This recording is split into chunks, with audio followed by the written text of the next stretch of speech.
Hello and welcome to our Successful Communication and Relationships webinar. I am Jesse Johnson. And I'm Melva Thomas Johnson. We are your hosts and are delighted that you have joined us. We have a lot to share with you about this important topic, so you might want to take notes if you're in a place to do that. So, as we begin, Melva, I think it'd be helpful for us to tell a little something about ourselves to those who are participating. Sure. First of all, we are a successful couple who have been married for over 36 years. We came together as a blended family by raising Jesse's two minor sons from his previous marriage. So, like many couples today in blended family situations, we had to learn how to be a successful couple and a successful family by bringing everybody together to work together in a cooperative way. That was because we learned firsthand that when the communication flowed and everybody was getting along, the bond was strong. And when any one of us was upset about something, communication did not flow as well, and that put a strain on the bond and connection we were building, and it had to be repaired. That is why we are so committed to learning how to successfully communicate about everything. It allowed us to build, maintain, and sustain a happy and fulfilling life together while living under the same roof day after day.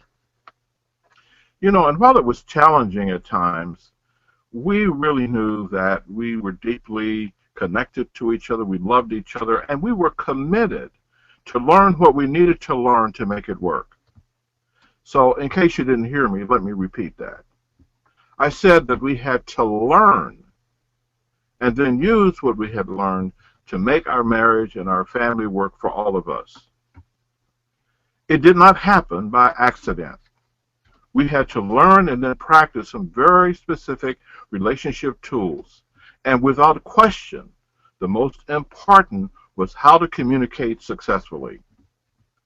If you already know that communication is a problem in your relationship, then we invite you to listen to what we have to share. And again, we invite you to take notes because we have a lot to say about this. And the other thing is that, this webinar is free. And so you can't beat that in terms of the price.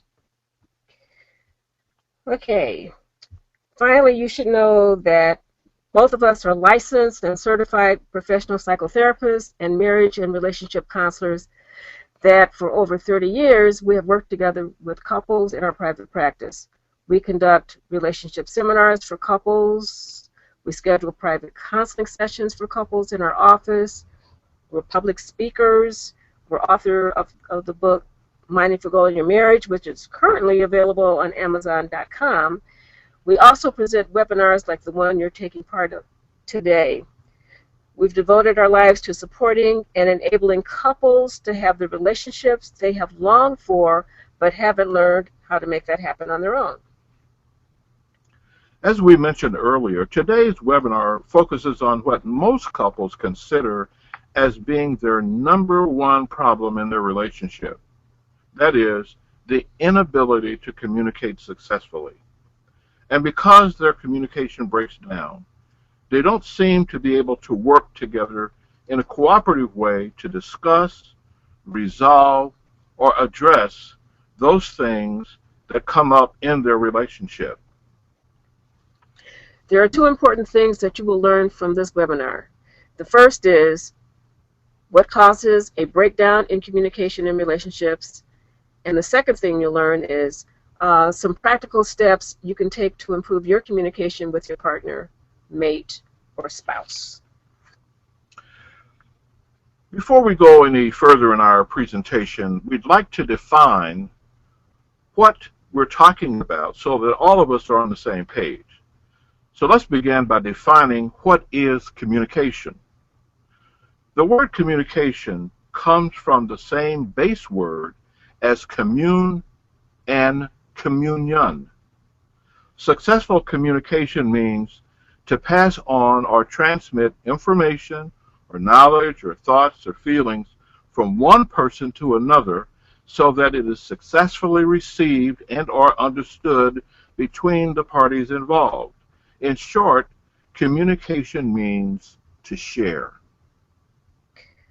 Now, there are two important parts of this definition. The first part is that a message is shared to the other person or persons. That's the first part. And there's a second part.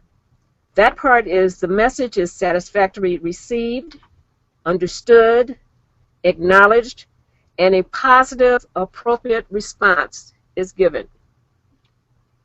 Communication can break down either when the message being sent is not clear, concise, complete, or delivered in a way that the other person is able to understand the message, or communication can break down in the second part by the message not being received, understood, acknowledged, or an appropriate response given. Successful communication brings people together to share their connection, like in a commune or the religious act of communion. Doesn't it make sense then that when two people who care deeply about each other fail to communicate successfully about various important aspects of their lives, that they feel disconnected because the bond between them has been broken? And unfortunately, in most cases, they don't know how to get it back. That's why learning how to communicate by using certain communication tools is so very important. You know, Melva, we've heard so many times from people who don't understand why their relationship started off so well in the beginning, but in time they seem to fall apart. In fact, we've heard some persons say, you know, my partner actually fooled me by being so wonderful in the beginning, and then later on, you know, the whole thing went down the drain. Well, many of us, for example, uh, say that when a couple really comes together in the romantic stage of their relationship, you know, that they talked all the time, they communicated all the time. You know, they would stay up all night talking. Like we did. Yeah, like we did. You don't get much sleep, and then you get up and go to work the next day and won't even be tired. Or they could finish each other's sentences because they felt so connected. Or they talked about everything, you know, their families, their past relationships, their hopes, their dreams for the future. Can any of you relate to that? And because they felt that they had finally found someone that they could really talk to, who understood them and who would be there to support them whatever was going on, these were the things that caused them to develop a deeper and deeper feelings for each other. In other words, it was their ability to communicate that caused them to fall in love and then decide that they wanted to share a life together. However, at some point, when the two of them decided to become a couple and then take steps toward being together, communication seems to break down. I think we found that true in our relationship. Mm-hmm. Right. So why is that? Well, why is so communication so great in the beginning, and then you seem to be able to talk about everything, but then later on you seem to fight all the time? Well, we have two primary reasons. The first is that when you're in the beginning romantic stage, you know, dating and so forth in your relationship, you're really trying hard to impress each other. So you make a conscious effort to be the right person, to do the right thing, to dress well, to do all of the things that you need to do to convince your girlfriend or your boyfriend that you are the very best person for them. So you're putting your best foot forward, so to speak, in your attempt to win them over. But once you've done that, either consciously or unconsciously, you may believe that you can relax a bit, that you don't have to work so hard being that perfect partner, because after all, you've already convinced them of that. So who and what you really are now comes out, and you see each other for who you really are. The second thing that happens is that when you are just dating and living separately, you were fine because you didn't have really any very important decisions that you had to make. But once you decide to get engaged or live together or get married, things get a lot more serious. You know, you've got a lot more things to decide and agree on, such as, you know, where you're going to live, you know, how you're going to manage your finances. And money, by the way, is a big issue in a lot of relationships. Huge. Who's going to be in charge of the money? Who's going to pay what bills? How are you going to pay for your house or your apartment, utilities, food, maybe school, how much you will spend, how much you will save, how you will pay off your debts prior to living together? And most people, by the way, Melva, do come into a relationship with some kind of debt, even if it's a student loan debt. Yeah. May have to pay off, or Yeah. credit cards or whatever. That's You true. know, or suppose you have child support payments that you got to pay. And then there are also those family kind of connections, like whose family members will you visit on holidays and special occasions? And then there's household things that have to be worked out, like who's gonna cook, who's gonna buy the groceries and shop, who's gonna clean the house, how is it supposed to be cleaned, who does the chores, and all of those sort of things. So there's a whole lot more things that you have to decide on. We think you get the idea. We just mentioned a few. This is often when things get touchy and conflicts arise. They can be a serious problem because most couples don't now know how to talk through them and make agreements. And that's a real problem. Yes. There is a common belief that if I open my mouth and start talking and tell you something, that I have communicated it to you. This is not necessarily true. In general, successful communications involves a number of important steps. In summary, they include, number one, a clear, complete message sent by the speaker.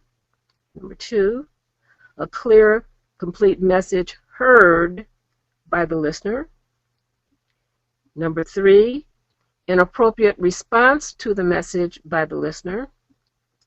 And number four, a mutual agreement by both the speaker and the listener on what action, if any, will be taken regarding the message. Communication can and often does break down at any step in this process. Most of us have developed one or more poor communication habits that seriously impact our ability to communicate successfully. We would now like to share with you what we would consider to be the 5 major causes of communication breakdown in relationships. This list is not by any means intended to be complete. However, we would say that if you overcome the ones that we're about to share with you, that you will have gone a long way toward improving the communication with each other. The first cause of unsuccessful communication is being a poor listener. We'd like to begin by asking you a few questions. Have you ever been talking to someone and realized that while you were sharing something really important to you, that they weren't there? Mm. Now, they may have been there physically, but emotionally, they were not there. They were just somewhere else.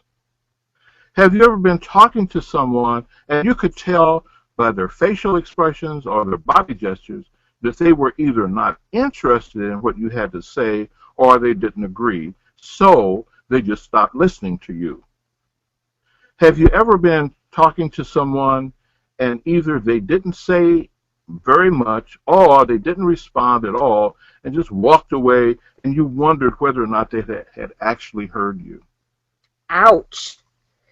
If you answered yes to just one of those questions, I imagine when you experienced that non-listening response, you may have felt frustrated, maybe even hurt. That is why being a good listener is crucial in communication. There's good news, and that is there are many benefits for you in practicing good listening skills. If you're married or part of a couple, you have a personal and special payoff in learning to be a good listener. Why? Because when your mate feels heard and understood with compassion and curiosity, you're inviting emotional closeness and intimacy. This is especially true in marriages and committed relationships. Being a good listener also invites cooperation and reduces misunderstanding and conflict. Another major benefit is good listening shows respect for the person who is taking their time and trying very hard to share something important to you. That respect goes a long way in creating a bond of mutual caring, love, and respect. We also want to point out that good listening is not passive. A passive listener means that you are there physically, but not there mentally or emotionally. Passive listeners communicate the message that they're really not interested in what the other person is saying or trying to communicate. So therefore, the conversation is empty, meaningless, and unfulfilling. A good listener is active. Active listeners are those who listen attentively to what the other person is saying and then stay engaged. They remain fully present with the other person while they're talking. This is unlike the passive listener. These conversations with an active listener are meaningful, fulfilling, and satisfying. For example, do you have a good friend that you feel close to? Is there someone you feel you can talk to and share your secrets with? Is there someone who is really listening to you? Isn't that the main reason why the two of you are friends? If you are married or in a committed relationship, remember what it was like when you were dating? You probably talked a lot. We mentioned that earlier. Jesse mentioned that earlier. You listened to each other. You were fully present. You were an active listener. You created a bond in the process. So your conversations were meaningful and fulfilling. You know, Melva, I remember when we became friends. Me too. I recall it like it was just yesterday, even Mm-hmm. though it's been a while, a long time ago, that we formed our friendship. Mm-hmm. How it occurred was I was sitting in my office one day and I was thinking about going to lunch and I didn't want to go by myself. So I thought about it and you popped into my mind. I just popped on into your mind. Just popped right in I there. did. Okay. Okay. So I picked up the phone and I called to ask you if you would just join me for lunch, and you agreed. And to our amazement, our lunch ended up lasting for 3 hours. I remember how much we talked and shared with each other, and I remember that I told you secrets that I had not told anyone before. I felt safe, I didn't feel judged, and so therefore I think a real close connection and bond was established. And after that lunch, because of the amount of sharing, we became really, really good friends. In fact, we became best friends. Yeah, And we had a very strong connection. I know you remember that. absolutely. I remember that. I remember how we listened to each other, and I remember what it felt like having the opportunity to open up my heart and just share. And I was so surprised that this was the first time we had just had a time just the two of us to share. And I just told you all my business. But anyway, um, and the fact that you listened was like um, having someone who really listens and cared about me. And that's what happens when people feel listened to. It's like it touches your heart. It is our listening to each other that brings us into close, meaningful relationships, like it did for us. The problem is that far too often, especially with couples, that each of us tends to get bogged down. We can become so preoccupied with our work, kids, bills, chores, housekeeping, responsibilities, and obligations that we don't take the time to talk to each other. Actually, we spend more time talking at each other and don't hear each other out anymore. Not like we used to. We long to be heard, especially by our partners. It's almost like, life gets in the way. Right, Yeah, and we right. develop these new habits. hmm So, our point is quite simple. That is, it was taking the time in the beginning of our relationships by being attentive listeners that most likely brought us together or brought the two of you together. And it is also important to take the time to talk to each other by being good listeners, because by doing so, it will enable you to have a much more fulfilling relationship by maintaining your relationship over the long haul. That is true. The second thing that causes poor communication is not being a good speaker. By that we mean it is essential that you present your message to the listener in a way that helps in the communication process. As we begin our discussion, we'd like to ask you a few questions. Do you let yourself become so upset that you lash out at your partner when you're talking to them about something important to you? Or do you accuse, blame, yell, throw things, withdraw, complain, lecture, nag, use scare or threatening tactics, call names, become demanding, become judgmental or critical when speaking to your partner? Or do you use terms like you always, or you've never, or do you use negative names when you're upset? It should be apparent that none of these contribute to good communication in your relationship. What you say and how you say it will invite your partner to either hear your message or block it out, especially if you're frustrated, nervous, or upset.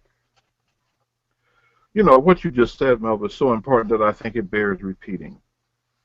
It's not only what we say, but how we say it that is most important when we're sharing our message with another person, especially when there is an upset.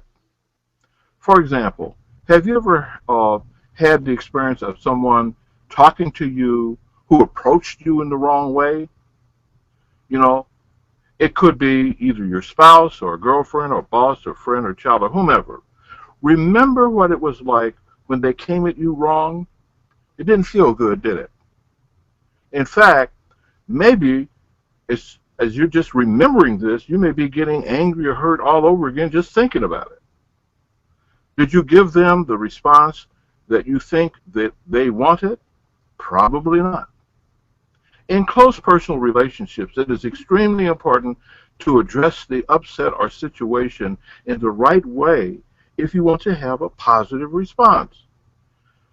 You know, if the other person rather, comes at you the wrong way, then you're likely to respond to them in the wrong way. That's true. So your attitude is important when you approach other people.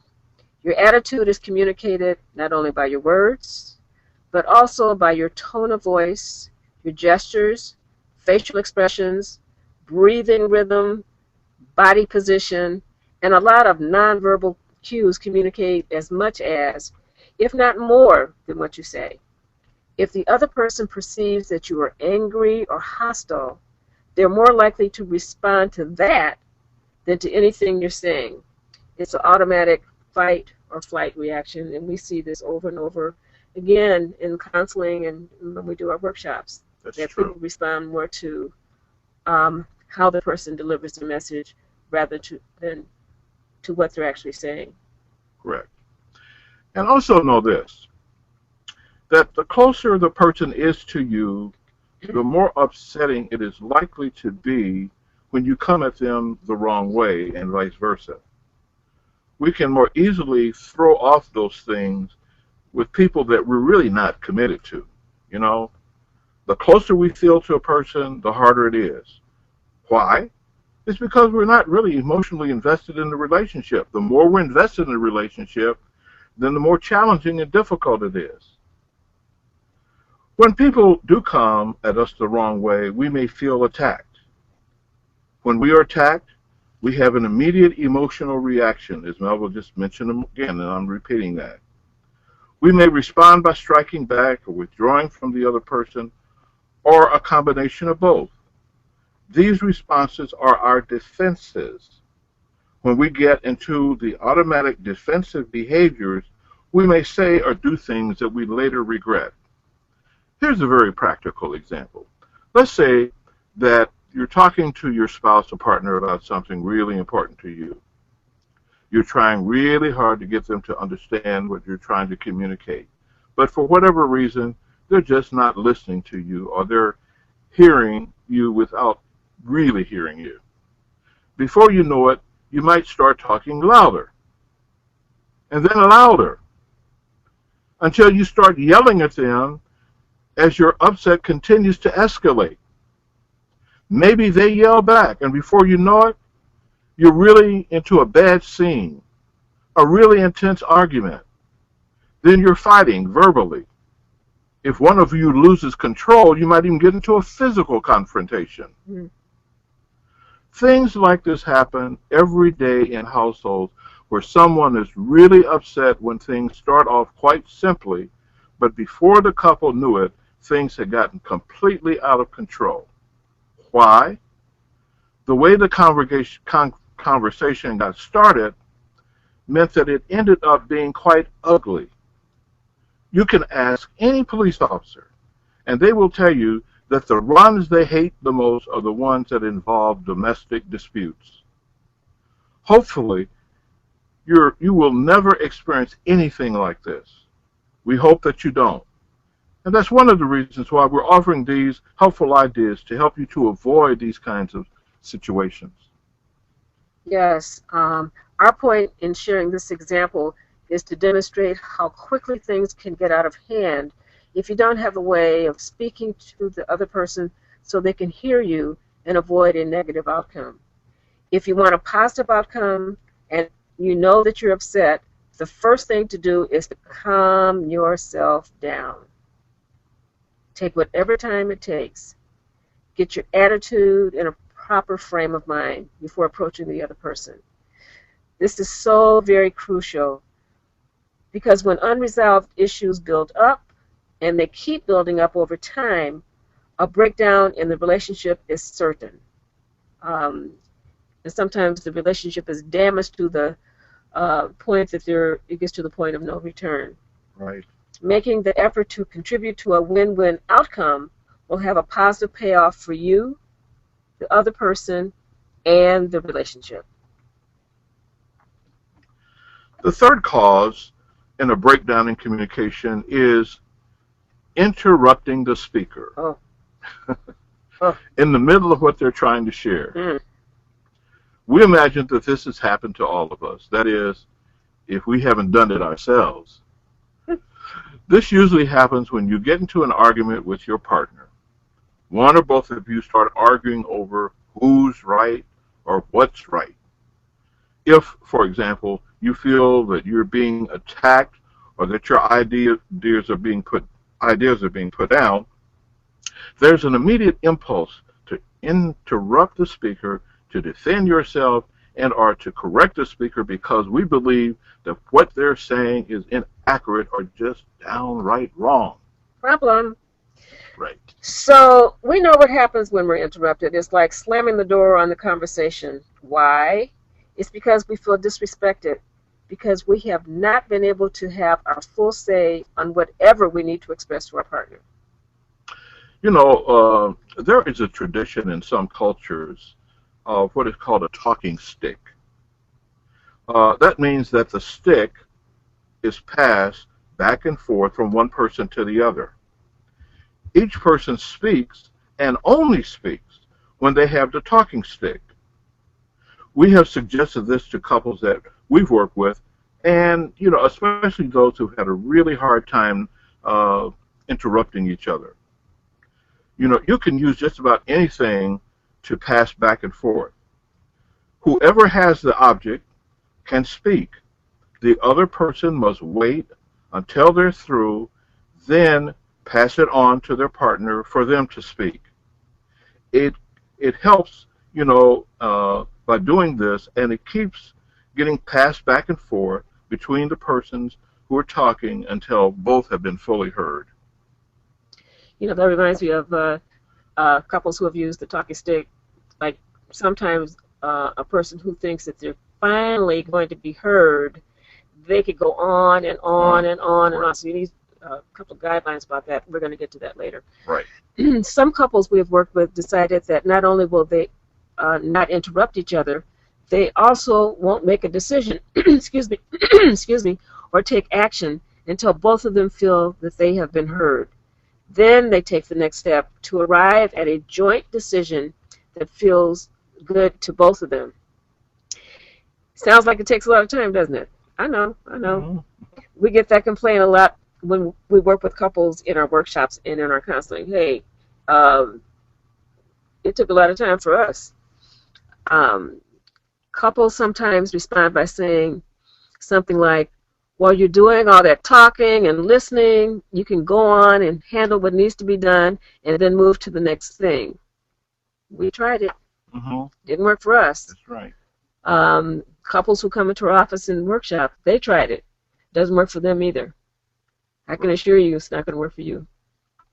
That's right. And we want to admit that while it does take some time, just consider what often happens when a partner doesn't feel heard or respected or their ideas considered by the other person. You know, that can create a huge problem in a relationship with the couple. If this pattern continues over time, it really can eventually result in great damage to the relationship, maybe even an end to the relationship. Really, building good, solid relationships does take time and work. It takes time to really listen to each other. There really are no shortcuts. If you really want a good relationship, you have to work at it and give it the time that each of you needs in order to feel heard and to have your ideas honored.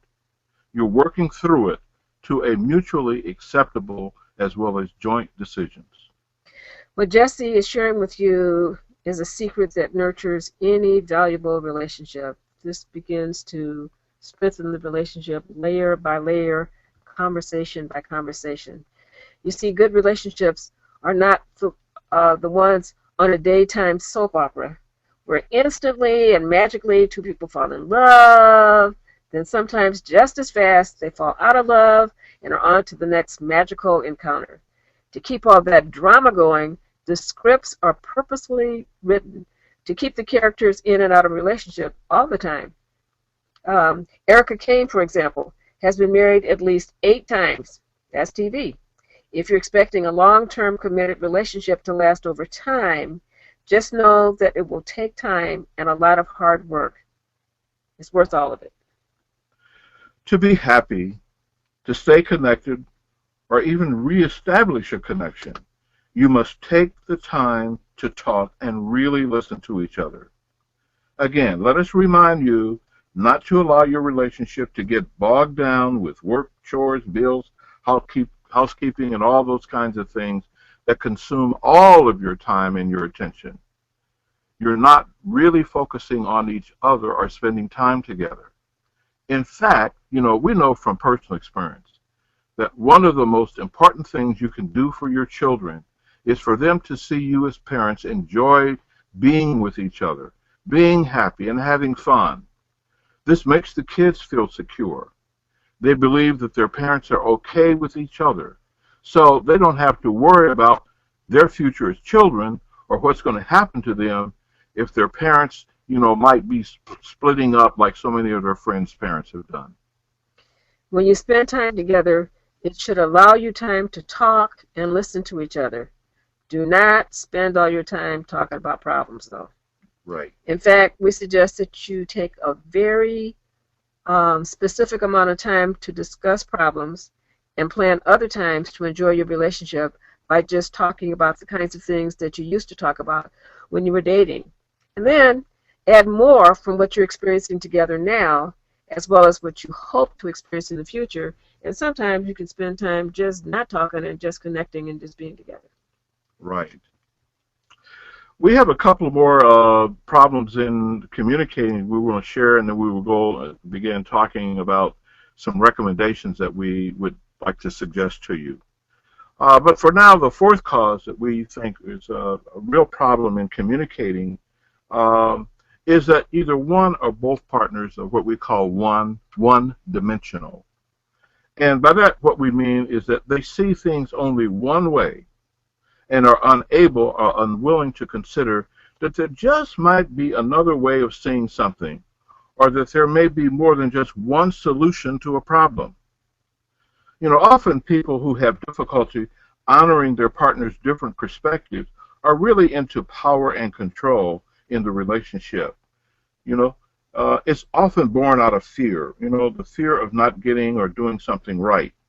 In reality, there are different ways of getting to your destination, However, if you choose only one, you may either one, you may not get there at all, or two, it will take considerably longer time to arrive.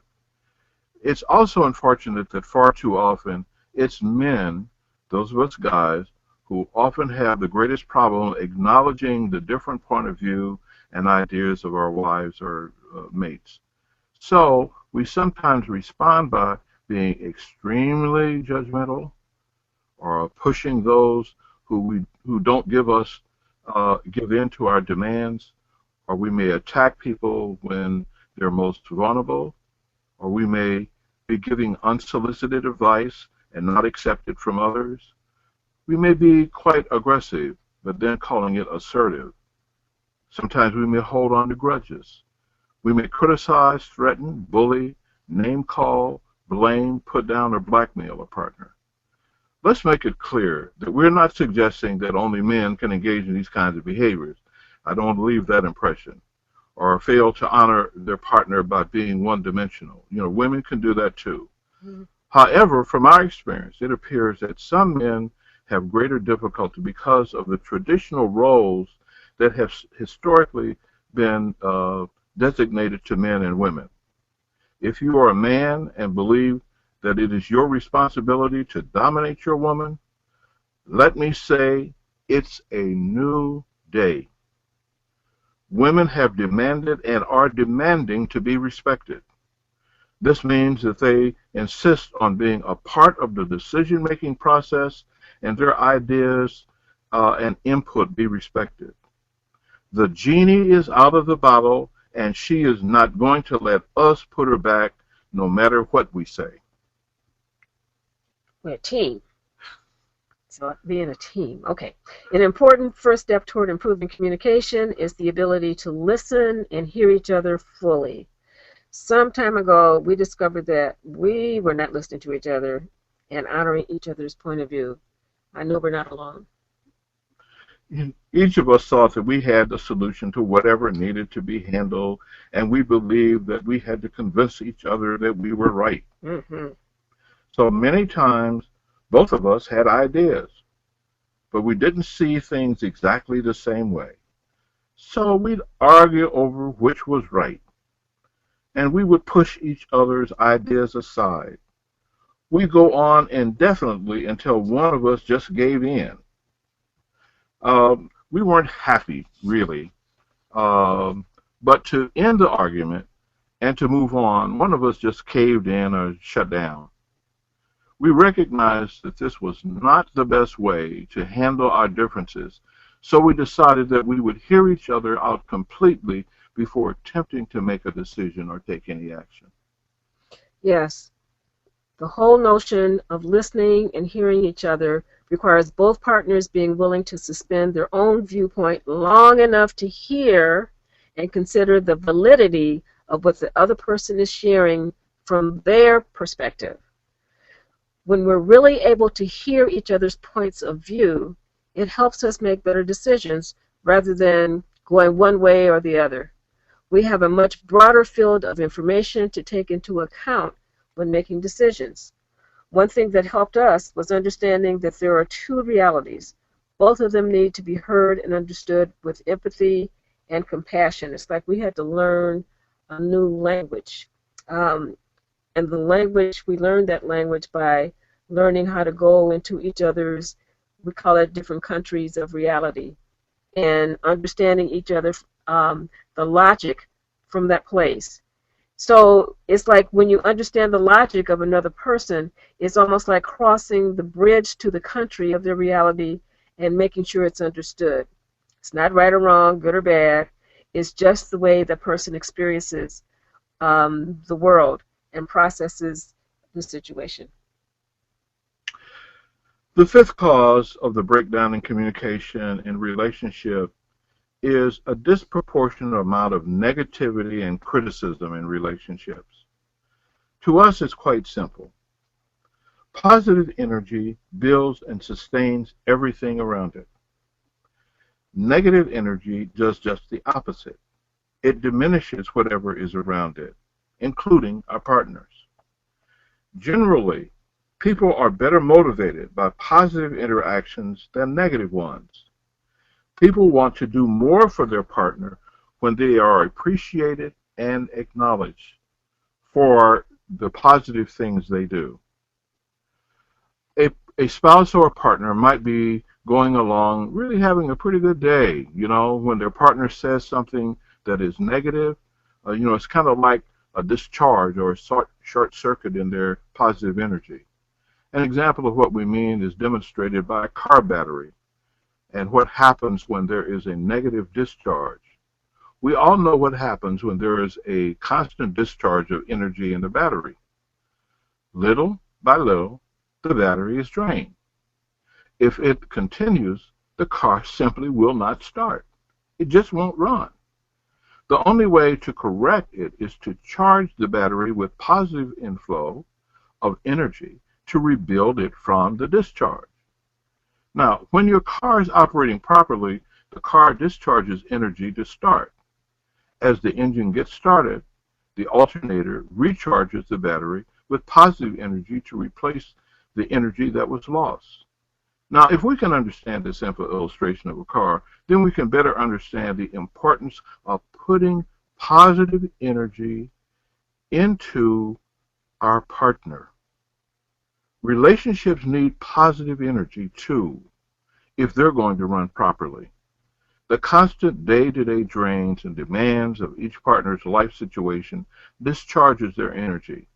Your relationship must be one that puts positive energy into each other's lives to enable you to meet those demands. What you're saying reminds me of a book written by Dr. Norman Vincent Peale. The book was entitled The Power of Positive Thinking. And I'm really familiar with that book because my mother had it and read it, and she kept it on the coffee table.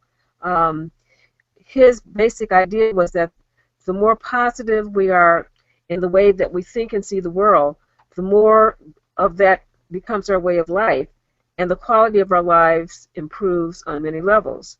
As you might expect, when we are consumed with negative thoughts and behaviors, the quality of our life is also negatively affected.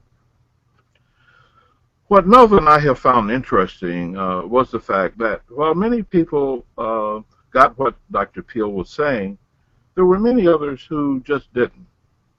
They were people who were so married to their negativity that they could not bring themselves to consider another way of thinking or living. In spite of their complaints and attack, Dr. Peel's book is still one of the most well-known and read books ever written. Why? Because the majority of us know the benefits of being positive and the harmful consequences of being negative. So let's face it, it's only natural for human beings to question and assess things at times. In fact, that's a good thing. It enables us to see what needs to be attended to and then be about the business of dealing with it. The problem is that at times some people spend a disproportionate amount of their time being negative. They see themselves as social critics. They look for negative things to comment on. They tend to have a GPS to find fault, criticize, and blame. They're judgmental about just about everything. They're so negative that other people, especially their partners, sometimes want to get away from them. We're talking here about degree.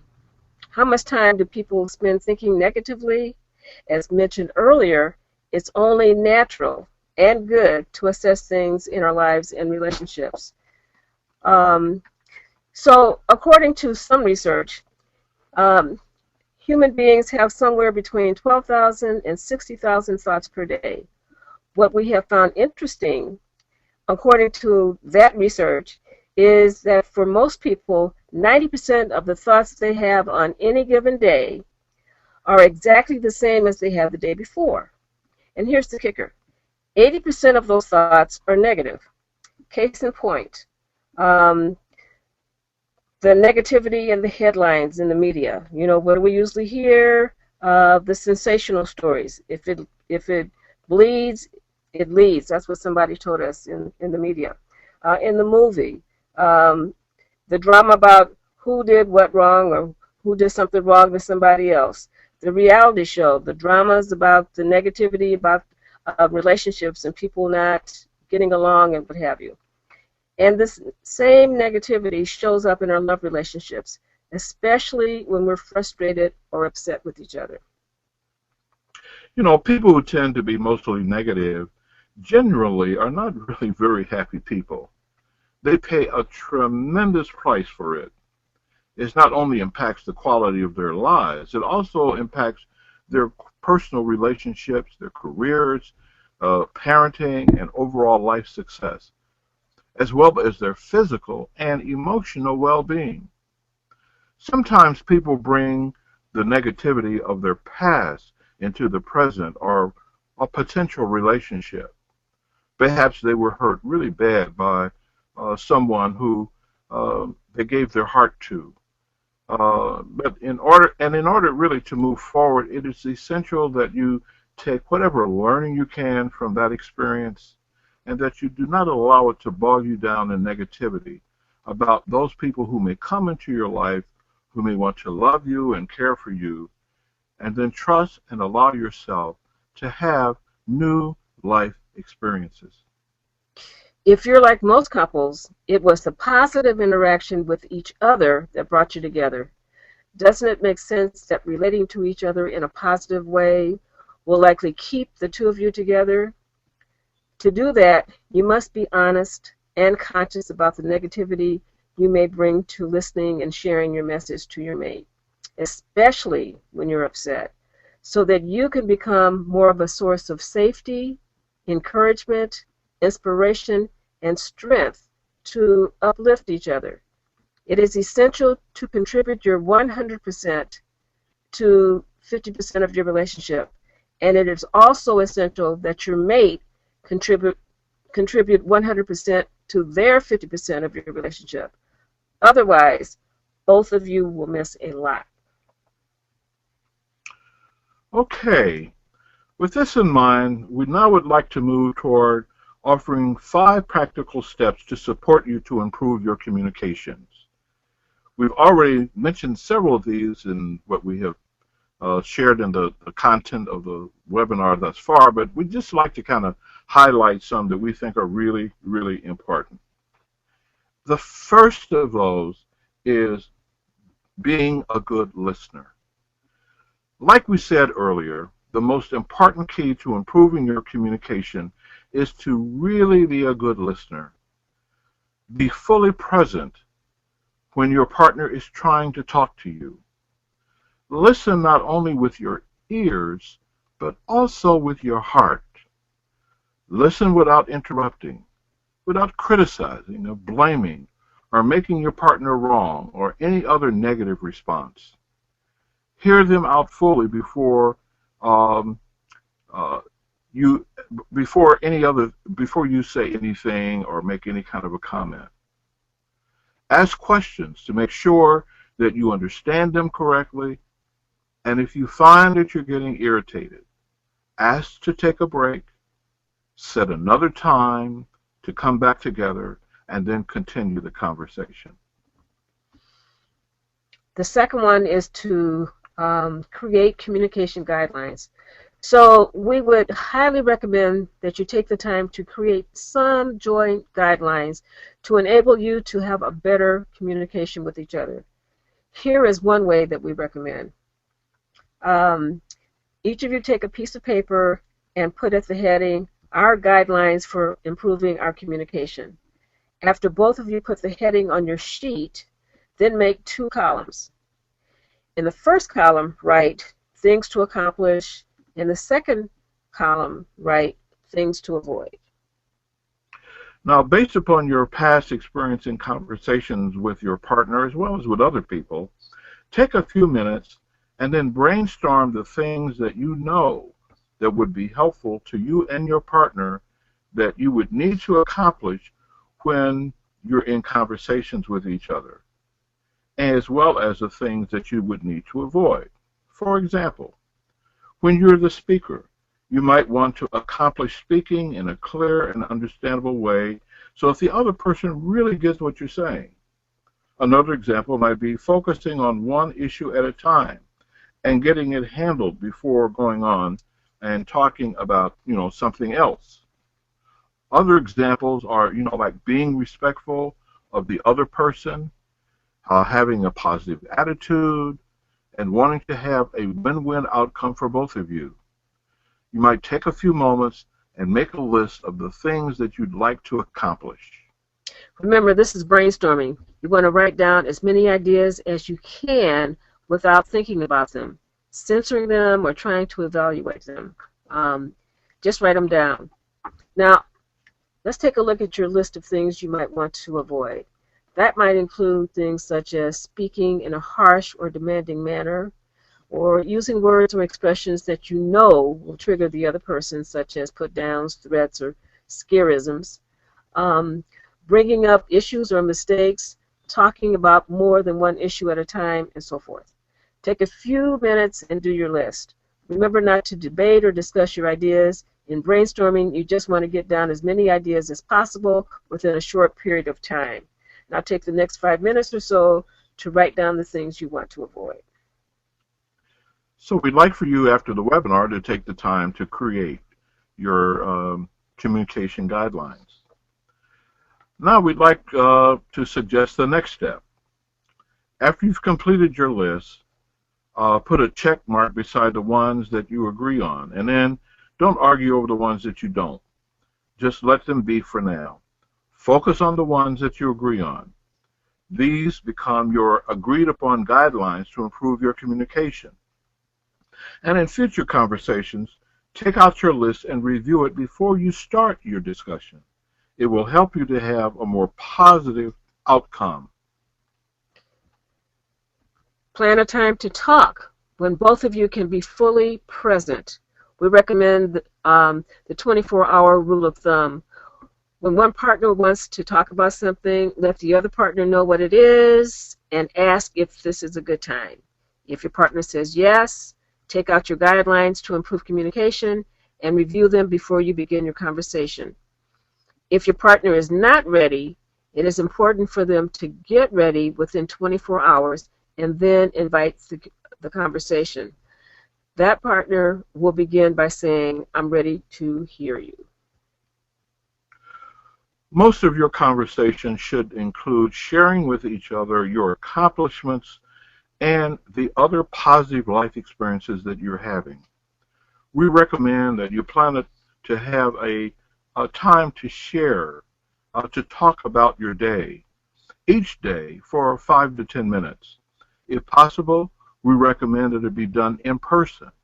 For example, maybe after the kids are in bed. If that doesn't work, then we suggest that maybe you do it over the phone. We also urge couples to have a date night at least once a week. If funds are a bit tight, then we suggest that you find, free or low-cost activities or events that you can attend together. Make sure that you spend time talking to each other sometime during your date night. Have fun. Enjoy each other. Let the problems go and allow yourself to connect at a heart level. In closing, let us remind you that communicating successfully is the key to successful couples and families. That is why we, as a couple and a family, were determined to learn how to communicate, because when we were communicating well, we felt the bond and a loving connection. When we were not, the bond and connection was broken or at least tarnished, and we felt the hurt and pain of that disconnection. And it had to be repaired, so we had to learn how to do that so we could get back on track. And that's what we're hoping and offering to you. We've enjoyed sharing with you on this webinar and sincerely hope that what we have shared has been informative and helpful. We invite you to think of us as your relationship support couple who want you to create and sustain the relationship of your dreams. It is our mission. It is possible that with information, skills, tools, a commitment to the relationship, a willingness to learn, to grow, and to change, and an unwavering desire to build that dream relationship for mutual benefit, that it is possible. It really is possible to do that. We know that because we've helped thousands of couples to do it. We really want to thank you for participating in today's webinar. Every month we offer a free live webinar. So maybe it may come at a time where you're unable to attend. Well, we got you covered. Everyone who registers is also given on-demand access to the webinar to view at your convenience. Visit us at MFG Marriage for more information.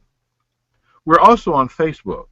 Join the community for daily inspiration for couples at facebook.com/MFG Marriage. This is Jesse Johnson. And Melva Thomas Johnson, signing off for now. Have a blessed, productive, and awesome day.